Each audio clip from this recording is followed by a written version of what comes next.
After a 2 week break, One Piece is finally back and I couldn't be happier. This chapter comes following concerns about Oda's health, and I want to take a moment to express my gratitude for his quick recovery and continued dedication to this incredible series.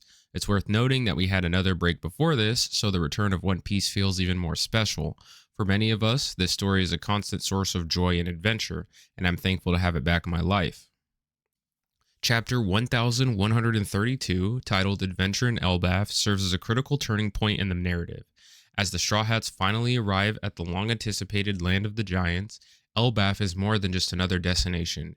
It's a treasure trove of history, lore, and emotional payoff for dreams set in motion hundreds of chapters ago. Let's analyze the rich layers of storytelling, visual spectacle, and narrative significance in this chapter. The opening scene introduces Colin, a young giant eager to greet the Grey Eric ship. His enthusiasm to meet Luffy and his connection to Shanks immediately establishes him as a bridge between Luffy's growing legend and the Elbaf's giants. Colin's brief flashback to Shanks telling him, "Remember the name Straw Hat Luffy," reflects how deeply Shanks believes in Luffy's potential to change the world. Colin's role isn't just to welcome the Straw Hats, it's to remind us of the interwoven connections that define the world of One Piece. Giants like Dory and Brogy once influenced Usopp's dreams, and now that Shanks' influence on Colin ties Luffy's legacy back to Elbaf, creating a sense of generational storytelling. The interconnectedness of these moments emphasizes that Luffy's impact extends far beyond the people he directly meets. The journey to the Sun World via the Rainbow Road is not just a breathtaking visual display, but also a powerful nod to the Bifrost Bridge from Norse mythology. In mythology, the Bifrost is the rainbow bridge that connects Midgard, Earth, to Asgard, the realm of the gods, symbolizing a pathway between mortal and divine realms. By referencing this, Oda ties Elbaf's world building directly to its mythological roots, reinforcing the giant's connection to Norse-inspired culture. In One Piece, the Rainbow Road serves as a literal and metaphorical bridge connecting the physical levels of Elbaf, Underworld, Sunworld, and Heavenworld. This layering mirrors the spiritual significance of the Bifrost in Norse lore, where crossing the bridge symbolizes a journey of ascension, growth, or enlightenment. For the Straw Hats, traveling this path represents their progression into a realm steeped in legend and their deeper integration into the mysteries of the Grand Line. Additionally, the Rainbow Road's creation using the Sunstone emphasizes the giant's ingenuity and reverence for natural beauty, much like Norse mythological imagery, which often intertwines the majestic with the divine. It's no coincidence that Brogy's pride in their craftsmanship and the Straw Hats' wonder echo the awe attributed to the mythical bridge.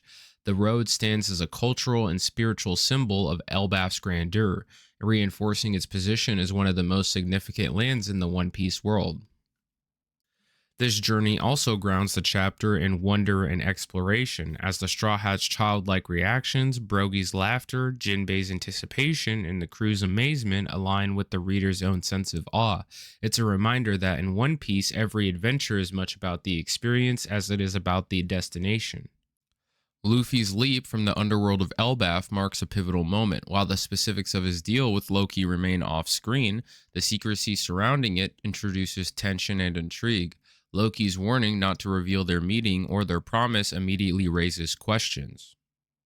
Is Loki navigating political turmoil within Elbaf? Could this deal involve something deeply tied to the giant's ancient history or the mysteries of the One Piece world?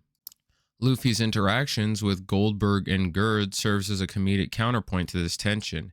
His poor attempt to lie about his time in the underworld is classic Luffy, honest to a fault and capable of deceit, and sweating profusely when put on the spot. Goldberg's misinterpretation of Luffy's discomfort as trauma humorously diffuses the situation, while Gerd's affection for smaller humans adds a lighthearted touch. This scene exemplifies Oda's knack for balancing humor with narrative tension. The hidden deal with Loki remains a thread to unravel in future chapters, but the comedy keeps the focus on Luffy's character and his ability to navigate situations with unorthodox charm.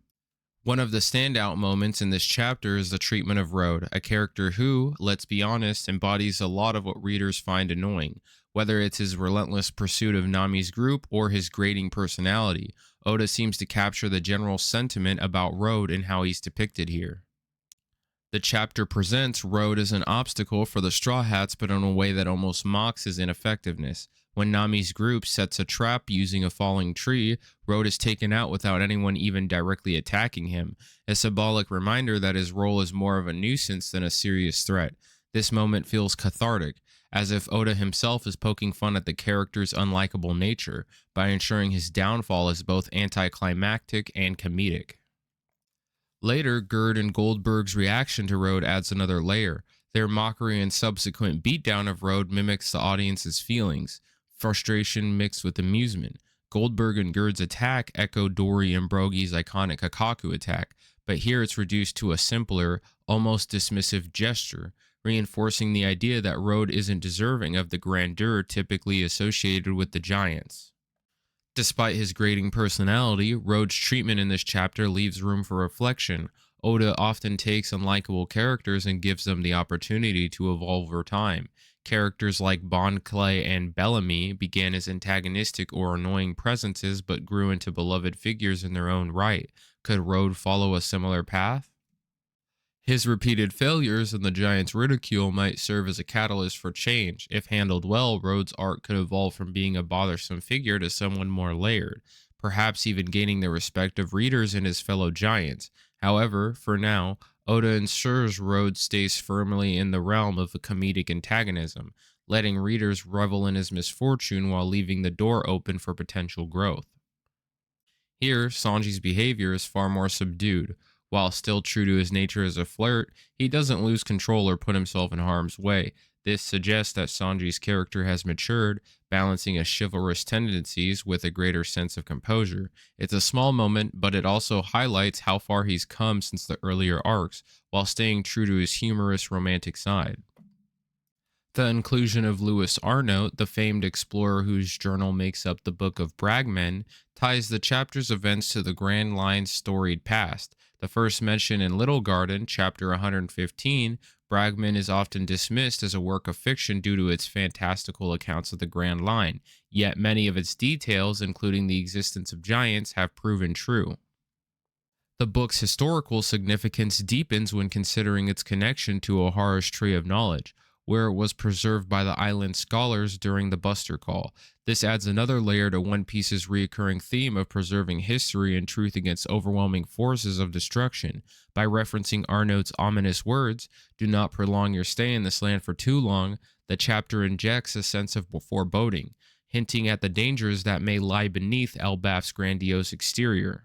Arnaud's fate, much like Mont Blanc Noland, underscores the world's tendency to dismiss the extraordinary as mere fantasy. Could Elbaf hold answers that vindicate Arnaud's accounts, or does the warning suggest a hidden danger that the Straw Hats are about to uncover? Either way, this callback to Bragmen connects Elbaf's presence to the Grand Line's rich history.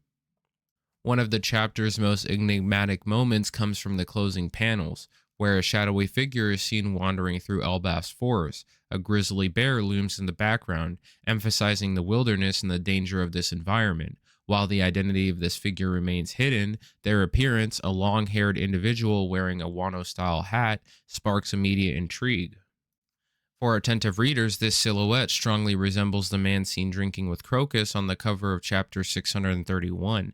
That seemingly minor moment in the post-Marineford mini-story now takes on a new layer of significance. Could this figure be connected to Elbaf's secrets or even to Gold D. Rogers' crew? A tied connection to Elbaf, the figure's presence here suggests that they are not just a passerby, but someone with a deep connection to the Giants' land. Could they hold knowledge about the Bragmen journals or the history of Louis Arnaud's explorations? Possible connections to Raftail. Their proximity to Crocus raises questions about their role in the greater mysteries of the Grand Line. If they're linked to Roger's journey, they could serve as a crucial bridge between Elbaf and the endgame of One Piece.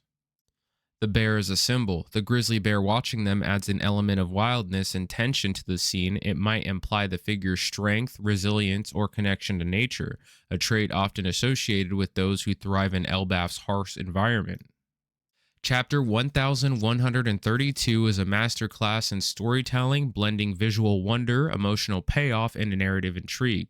From Luffy's secret deal with Loki to Usopp's dream coming full circle, the chapter encapsulates the spirit of One Piece, a celebration of dreams, perseverance, and discovery. The Rainbow Road's connection to Norse mythology deepens its cultural significance, while Lewis Arnold's Bragmen ties Elbaf to the Grand Line's hidden past. Sanji's subtle character growth highlights how even comedic moments can reflect meaningful development. Meanwhile, Rhodes' depiction as an annoying yet entertaining foil mirrors readers' sentiment while leaving room for potential growth. Finally, the mysterious figure in Elbaf's forest raises tantalizing questions. How could their connection to Crocus hint at ties to Roger's journey or the giant's forgotten history? And how will Luffy's secretive deal with Loki, a figure marked by controversy as the accursed prince, affect the crew's standing in this land of warriors? What do you think about Elbaf's many mysteries? How might Bragman and Lewis Arnold's accounts shape this arc's story? Could the accursed prince, Loki, lead the Straw Hats into more conflict? And who do you think the mysterious figure in this forest might be? Share your thoughts, theories, and speculations in the comments below. Let's dive into the countless layers of this incredible chapter together.